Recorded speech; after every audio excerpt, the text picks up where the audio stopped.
రేవంత్ సంచలనాత్మకమైన అడుగే వేశారు. ఏదైతే ఫోన్ ట్యాపింగ్ కేసులో కేసీఆర్‌ని టార్గెట్ చేయాలన్నటువంటి ఆయన ప్రయత్నానికి ఓ పక్కన చెక్ పడుతుంది.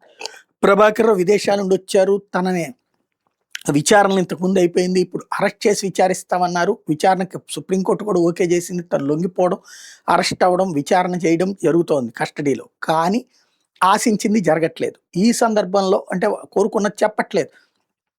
ఎవరెవరు ఫోన్ ట్యాప్ చేశారు, పెగాసెస్ వాడారా, ఇంకేం వాడారు, ఇట్లాంటివన్నీ చెప్పట్లేదు. కాబట్టి ఇప్పుడు దానికి సంబంధించినటువంటి వ్యవహారాన్ని ఒక 9 మంది పోలీసు అధికారులు, అందులో 6 ఐపీఎస్లు, అందులో సజ్జన్నార్ లాంటి సీనియర్ అధికారి నేతృత్వంలో ఒక కమిటీ వేశారు. వాళ్ళనితో ఒక సిట్ వేశారు, స్పెషల్ ఇన్వెస్టిగేషన్ టీం వేసి ఇది తేల్చడానికి.